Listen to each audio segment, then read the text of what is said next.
Hello, my name is Hugo and this is Hugo's Desk. As you know, I've been using BenQ monitors in production for a while, but this video is not really a review of the BenQ SW321C. I've always been very agnostic on my approach to software and hardware, and on this video I want to talk about why you should consider using a monitor like this. Some of the topics I will discuss are relevant to anyone that are looking to buy a professional monitor. In my personal opinion, a good monitor is one of the most important investments you'll make as an artist. It will help you deliver the best possible quality to your audience. It will also allow you to have a deeper understanding of the various delivery formats of this industry. So in a way, this is the culmination of using this monitor, the BenQ SW321C, for 12 months in a professional environment. Full disclosure, BenQ has provided the monitor for this video, but as you know from my other videos, I'm always very impartial. I am not a full-time YouTuber, as you know. I'm a director and visual effects supervisor working in the industry, so this video is my personal, professional point of view. I want to discuss what I like about a monitor like this, but I'm also going to talk about some negatives and also some shortcomings, but always on a very constructive way. But don't get me wrong, I love these type of monitors, and the SW321C is by far, I think, the best monitor I've ever used. I do recommend it, but it's not perfect. But again, I don't think anything is perfect. Maybe a quattro formaggi pizza is perfect. Alright, it's pizza day! I use these type of displays on a lot of different pipelines, ranging from visual effects, editing, photography, and grading. I'm not going to read the specs, you can Google that yourself or visit BenQ's website, or you can pause this frame. It's all here. It's all here. For the past 12 months, I've been using the BenQ SW321C for two very different workflows. On the first workflow, I used it as a desktop monitor with macOS and Windows 10. I used the 10-bit signal coming from my Mac Pro's graphic card. This is a typical workflow that most of you will adopt. In my case, I use the monitor for compositing with Nuke, using sRGB and Rec. 9 viewing LUTs. I did a lot of photography using both sRGB and Adobe RGB. Did a lot of Final Cut X editing, some grading in DaVinci, and on those situations, editing and grading, I use Rec. 9, but also sometimes I had some sporadic work in HDR. A little small pro tip. If you use a monitor like this, don't forget to make sure you're actually using 10-bit.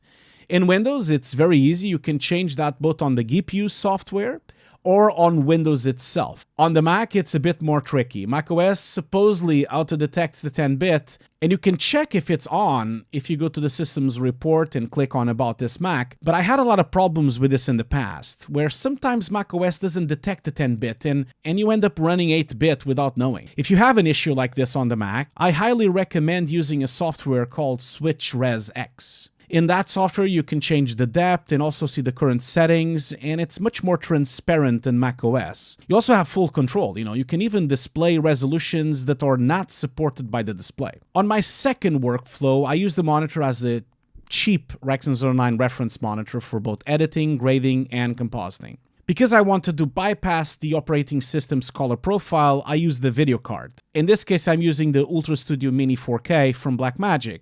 This allowed me to have a true 10-bit signal going into the monitor using HDMI 2.0.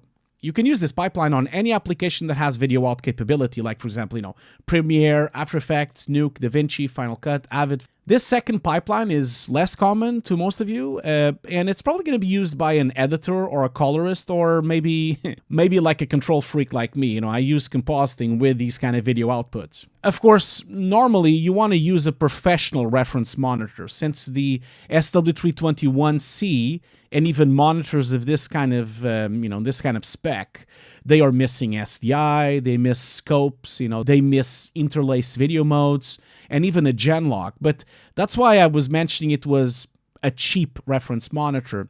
It works really well if you're, using, because, it has 100% sRGB and 100% Rec. 9. It also has 95% P3 color. I will make a video about this topic someday, since I feel most people think that they can preview video on a desktop environment without a proper video card. As someone who's been using a video card since the late 90s, and yes, I know I'm old. Editing is a joy. You work with 2 streams of video plus an animated graphic layer and perform an impressive array of sophisticated effects, all in real time, without rendering. All that real-time editing power gives you the time to experiment. There's no penalty for changing your mind. I can tell you that it's so much better to have a proper video signal. This means you have the correct frame rate, you have the correct color space, and you can bypass the ICC profile of your operating system completely. Of course, because of NDAs, I can't really show you some of the productions I did on this monitor during 2020, since they're not out yet. But I use this monitor to make video game trailers, cinematics, I did some visual effects for some TV shows. I also used it a lot for YouTube videos, both for tutorials and even cooking videos. It's time to plug my wife's vegan and vegetarian YouTube channel. Check it out if you like good food. Because, you know, we all have to eat. Bottom line is that this type of photography monitor is very flexible and it can be used professionally on a lot of different pipelines. It includes all the color profiles you need from factory, but it can also be completely manually calibrated to any profile you need for your own pipeline. And this is because it has hardware calibration. Now, here's a pro tip. Remember, when choosing a monitor, make sure it is the most versatile as possible in terms of color profiles. And especially make sure it has completely manual control. You know, you want to make sure it has hardware calibration so you can bypass the OS color profile. And this is really the key. You want to make sure you can control everything from sharpness, brightness, contrast, individual colors, you know, color temperature, and most importantly, gamma. I personally use gamma of 2.4 since I like to work in dark environments and I do a lot of grading. If your room is a bit brighter, maybe try gamma 2.2. Of course, this does require some control over your lighting, you know, regardless if you're in an office or on your home office. Maybe check this video at this timestamp for some ideas of how I set up my own lighting. Now let's talk about some of my issues, concerns, and some of the shortcomings after using this monitor in production for 12 months. The older models I used in the past, like the SW320, the PV3200, and the PV3220, that was a mouthful. They all had 350 nits, but for some reason, BenQ decided to only have 250 nits in the SW321C.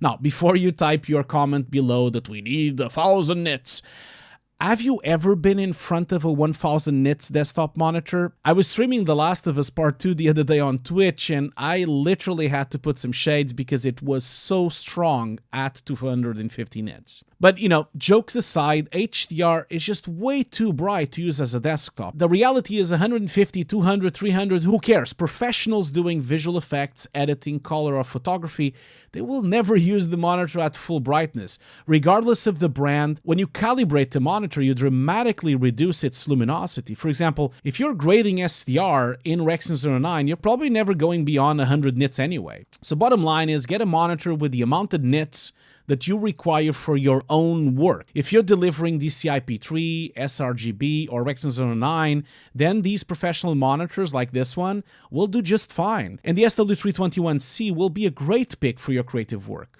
Now, if you need to master HDR, usually at 1000 nits, then you need to look elsewhere. Anyway, no one should ever use a monitor like this to grade HDR professionally. It's perfectly fine to preview HDR, but if you need to grade HDR, you need to spend at least £25,000 on a proper 1000 nits 10-bit display. Sony, for example, has a great OLED reference monitor, and I know Enzo also has one. They're very expensive, and if you want something cheaper, maybe you can look at the Apple XDR, but that still costs £5,000 and without the stand.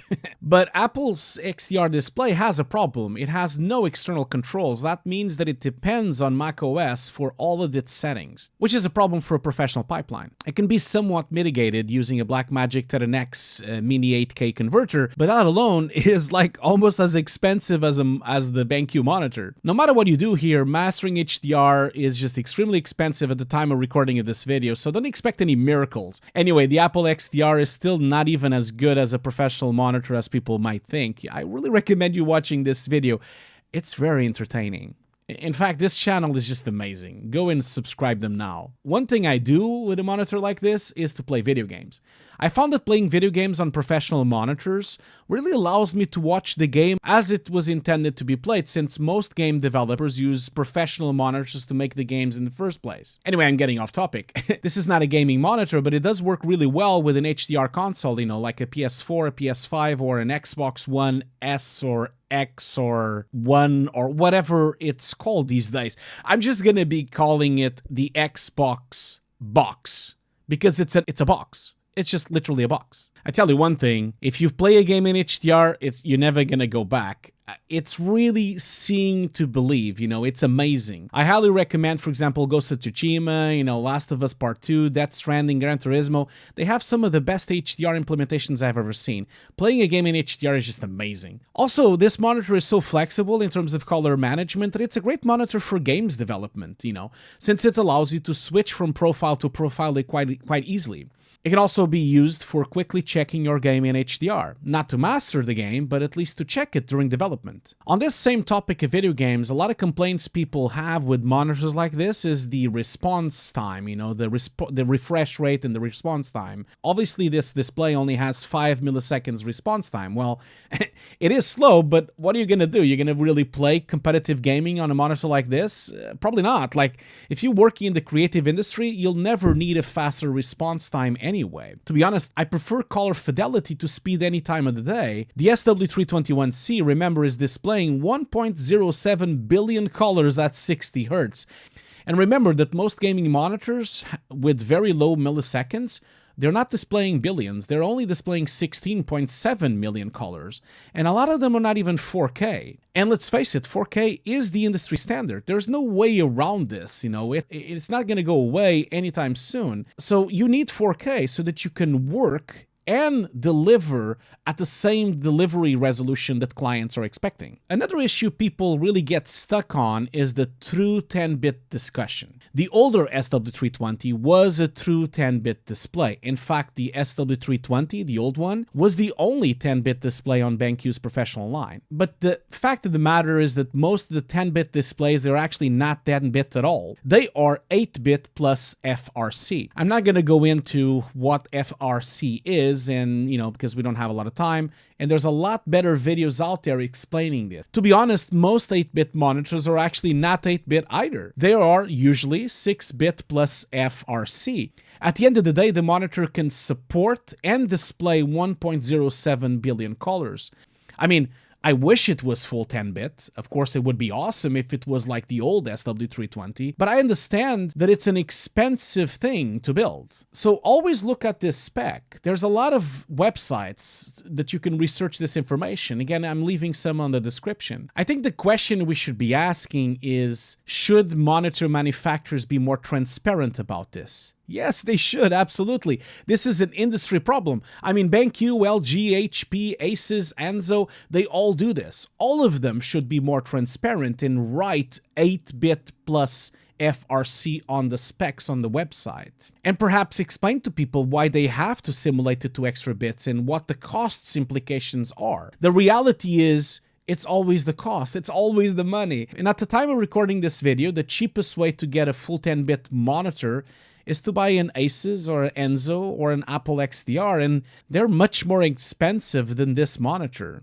Of course, you could buy the older SW320, but the technology on that panel is pretty old. I don't think you should do that. I really don't recommend that. Anyway, bottom line, if you have the budget, do get a true 10-bit display. Regarding hardware calibration and the palette master software, I really like it. It's great to have a proper way to calibrate your monitor using BenQ's tools. It allows you for a complete bypass of the ICC color profile of your operating system, and you can have a lot more accurate colors. And, as much as I love the factory calibrations, they're good, but they're not good enough. And if you want to have more control over your monitor settings, you need to do hardware calibration. You need to calibrate your monitor. Also, the new hardware LUTs are actually much better than the old version. They're actually 16-bit 3D LUTs, and the older monitor was only 14-bit. On this software, you have access to all the profiles, including Rexon 09, sRGB, P3, Display P3, and Adobe RGB. It doesn't include HDR, but that's good. Like I said many times, you should not be using this monitor for color correction and HDR. Now, I must say the inclusion of Display P3 is very welcome. This is something missing on a lot of the older monitors, and it's a great feature, especially if you're delivering web design or developing mobile apps. But I must say, this software, it's incredibly slow. For most people, it's going to be fine. You know, it takes like 10 minutes to calibrate the monitor. But if you're in a big company, imagine if you're an IT guy and you're doing 20 to 50 calibrations, this is going to become a problem because, you know, time just adds up. Time is money. Now let's talk about video frame rates. This monitor supports 24, 30, 50, or 60 frames per second, which, you know, covers most of the frame rates you're going to probably be using in editing or delivering your creative content. But please note that, as usual on these type of monitors, frame rates like 2398, 2997, or 5994 are converted to even number frame rates. For most people, this will not be an issue. But please remember, I'm talking about video preview. So this is only an issue if you're using this monitor as a reference monitor with a video card like we discussed. You know, if you're using it, for example, with a Ultra Studio. If you're using it as a desktop, then this is not an issue, since you will be running the desktop at 60 Hz anyway. And just to be clear, the monitor accepts 2398, 29.97, and 59.94, but it plays them as 24, 30, and 60. I'm sure most of you are rolling your eyes right now, but, you know, this is such a small difference in frame rates, but this is really important for like maybe 10% of you. But I had to say it. It's important for video editors. But anyway, this is a photography monitor, so my issue is actually a non-issue, since I'm actually really happy that it even supports these frame rates to begin with. Always contact the manufacturer for clarification regarding the frame rates supported. Usually they have documentation for this, at least BenQ has that. It's very helpful. So, you know, when looking for a professional monitor, always buy something that can do what you need for your pipeline. If you depend on these frame rates or even interlace playback, then maybe a Blackmagic SDI monitor could be a cheap solution to have on the side to preview these strange frame rates. At least that's what I've done. You know, I have a cheap SmartView 4K just for that, you know, just for that purpose. I also use it to sanity check because, you know, it's a cheap 8-bit display with no image controls. I always try to have different displays to check how different clients and different displays will see my work. That's why I always have all these extra screens you probably notice on my photos.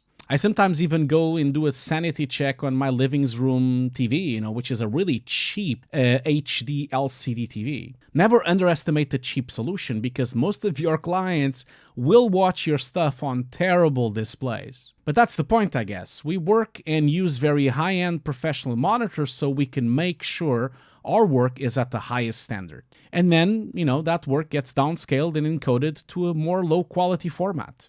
In a small little note, for some reason BenQ does not have the eye care functionality anymore, like the timer, the echo sensor, and even the no blue light mode, you know. I used to love these features on the older BenQ monitors like the PVs and the PDs. They really helped me, you know, like, because it helped me to rest my eyes when I forgot, you know, to do a break or something. And sometimes I was just browsing the web, so it was cool to have like a mode that was more relaxing to my eyes. I understand that probably BenQ thought, you know, photographers never want to reduce the quality and the color fidelity, but come on, even photographers check their emails, right? As someone that suffered from eye fatigue and optical nerve damage from working way too much, it seems like a small complaint, but it would have been nice if more manufacturers would do more on this front.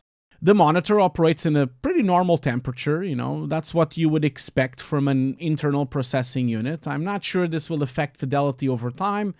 I don't think so, you know, because so far I've worked it in 12 months and I don't really see any change in the uniformity after a year. This is a common trend on other monitors from other brands. You know, they do get a bit warm. This specific monitor reaches around this temperature internally.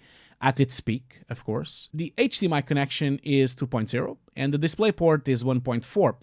They all support HDR10 with HLG hybrid log gamma. This is a huge improvement considering that the older models only supported HDR10. It even supports a 12-bit signal. I actually do that on my PS4 and PS5. It converts it to a 10-bit signal, of course. The banding is very minimal. Now, as seen here, I'm comparing the SW320, the PD3220, and the SW321C. The image is much cleaner. Almost all banding artifacts are now gone. I captured a bit of Death Stranding and to show you the banding on different displays. It's very evident on dark areas and really in atmospherics. This is a massive improvement for both HDR films or video games. And this, of course, you can also use it with desktop HDR because both Windows 10 and macOS supports it now. The anti-glare and anti-reflection are just mind-blowing. I was blown away by this. This alone is probably one of my favorite features on this specific display. It is the most matte screen I've ever seen in my life. It's very hard to show on YouTube because, it's just hard with the encoding. But just look at the reflections and the lights here. It is so matte. The difference between other monitors and this one is huge. This is very close to almost a paper screen. It's also excellent for video editing and photography in bright environments. And if you use the included hood, it's even more matte. By the way, the shading hood is also matted with some felt interior. This is something that I think should be mandatory for all monitors to have a hood and especially to, have this type of interior. It works horizontally and vertically. And so it's great for example, photo shoots. And of course, if you want, you can also use it for nuke compositing. I mean, just look at this vertical script. It's a thing of beauty. The monitor is both Kalman and Pantone verified. I got really good results with the hardware calibration. I tested the monitor both with Kalman and also with the BenQ Palette Master software using an X-Rite Display Pro. Quick warning, this is going to be the only part of the video that you're going to see a bunch of graphics. We're probably going to geek out a bit and it's probably going to be a bit boring, but if you want to skip, just maybe go a few minutes further into the video. I will try to play this as fast as I can. I tested the factory calibration on Kalman. Then I calibrated the monitor with the BenQ's hardware calibration software, and then I tested that calibration on both Kalman and BenQ's Palette Master. This way, I could check the difference between the factory calibration and the calibration with BenQ. Goes without saying that although the factory modes are okay, I got much better results when calibrating with hardware mode. Which is no surprise, in my view, the factory modes are just there for a quick and dirty calibration. If you want accurate results, you do need to calibrate your monitor manually, and also you need to calibrate it once in a while. Anyway, for those of you that are still here, after all this boring section, here are the results I got with this monitor as fast as I can read them out. In sRGB, the factory calibration gave me an average delta of 1.7. After calibrating the monitor using the Palette Master, I got an average delta of 0.65. The same calibration testing it on Kalman gave me the average delta of 0.8. In the case of DCI P3, factory calibration gave me average delta of 2.2. Calibration by Palette Master gave me an average delta of 1.38. The same calibration tested in Kalman gave me an average delta of 1. Using Adobe RGB, factory calibration gave me an average delta of 1.9. Calibrating it with the Palette Master gave me an average delta of 1.05. Then I tested it in Kalman and gave me an average delta of 0.7. And last but not least, in Rec 709, factory calibration tested in Kalman was an average delta of 1.9. Calibrating with the Palette Master and tested in Palette Master gave me an average delta of 1.13. Calibration from Palette Master and tested in Kalman gave me an average delta of 0.9. As you can see, all calibrations were a pass, and all of them were below an average delta of 2, with some of them even going below 1 of delta. Every time we calibrate using the Palette Master, we get much better results than the factory calibration. I should also mention that these calibrations are from January 2020. I recently made them all again in January 2021, exactly 1 year after, and I got pretty much the same result. This means the monitor is pretty much consistent over time, as long as, of course, you keep calibrating it and treating it well. So, pro tip, when planning to buy a professional monitor, always check the average delta so that you know what is the variation between the real color in reality and the color that is being displayed on the monitor. Speaking of light bleed, it's much better than the older BenQs. It's not perfect, of course, but you can barely see it when displaying black on a dark room. Only if I increase the ISO on my camera, you can really, see it. And of course, this is now I'm going beyond the human eye can see, and then you can start to see the bleed. For comparison, here is the same image on both displays. Of course, this is an issue with all APS monitors.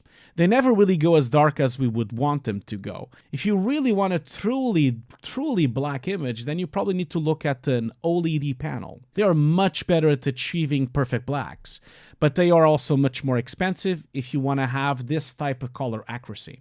And before you start putting your comments saying that you have a great TV that has pure blacks, please note that these TVs, the consumer TVs, do not have proper color accuracy, and they also do not have tools to calibrate the displays as they should. So you can use them, but you will never really get a proper grade out of them. The uniformity of the display is also much better than the older versions. It passed uniformity tests with flying colors, with less than 5% deviation on the edges. It can charge a laptop with USB-C, and you can still use it for data, but with some limitations. For example, if you use 4K on the display, then the USB bandwidth drops from USB 3 to USB 2. As I mentioned on my review of the BenQ PD3220, the new Hotpuck G2 is amazing. It has a lot more shortcuts. I actually use it to switch my Mac Pro from Mac Pro to gaming and to other inputs as well, and also uses the wheel for volume. It's completely customizable, and you can use whatever combination you would want.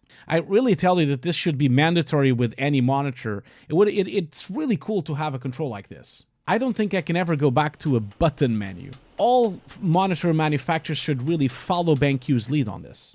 This is a really small thing, but I do love the new boot up screen. It's gray now, and not like purple like the old ones, like the old BenQ displays. And it just makes it so much more professional, and of course it makes your eyes much more neutral to work before a color correction. Regarding cleaning, you do need to be a bit more careful this time because a matte screen is a bit more sensitive than other screens. So make sure you follow the manual's instructions. It does include a cleaning roller, which, to be honest, doesn't really work very well. But, if you have really, a dirty screen from your clients constantly poking at your work, then you probably want to consider a non-alcoholic or a non-chemical based liquid. According to the instructions, you can use them. I personally use this. One very niche but very cool feature is the advanced black and white modes. They were here on the older SW320, but this time you have even more settings and for different black and white levels. This is really flexible for any black and white photographer or film editor that are making a film in black and white. And that's it. To wrap this video, I would just like to finish with some suggestions for BenQ and also for other manufacturers for their next monitors. Please give us a way to name the calibrations. Calling it calibration 1, 2, and 3 is just very confusing. The card reader should really be in the front since, it's going to be too hard for you to reach the back of the panel, especially if you're against the wall or next to another monitor. And to be honest, why do we still have SDI cards on monitors? Does anyone even put an SD card inside a monitor? If BenQ wants to tap into the visual effects market, which I know they want, please make a Linux version of this software. I wish some manufacturers would find a solution to have two monitor hoods next to each other. This is a common problem. For example, I use two displays and I can't use the hoods on any of them. Maybe BenQ could revolutionize the monitor's hood technology by making something modular. Imagine having something that you could put in sections, and then maybe you could put it on 1 or 2 or 3 monitors. In conclusion, this monitor is the best display I've ever used.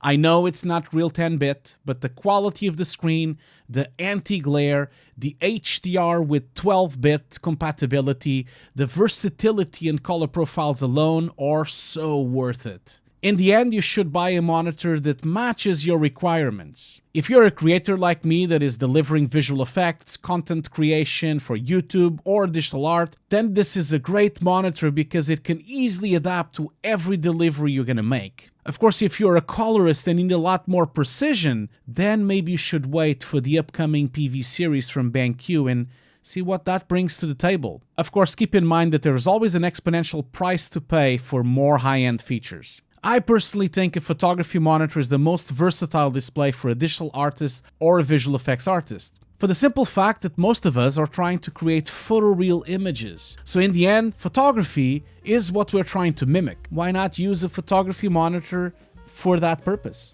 Oh yes, and by the way, it has a handle. Have I told you that it has a handle? I can't tell you how much I appreciate that I have a handle so that I can move this beast around. Anyway, this video is getting too long now.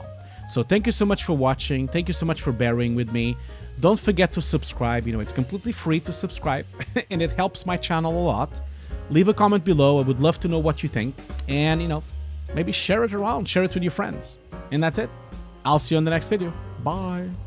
Hugo's Desk is fan-funded and only possible by the generosity and support of my Patreons, Twitch subscribers, and YouTube members. If you like my videos, please consider supporting my channel on Patreon or becoming a member on YouTube.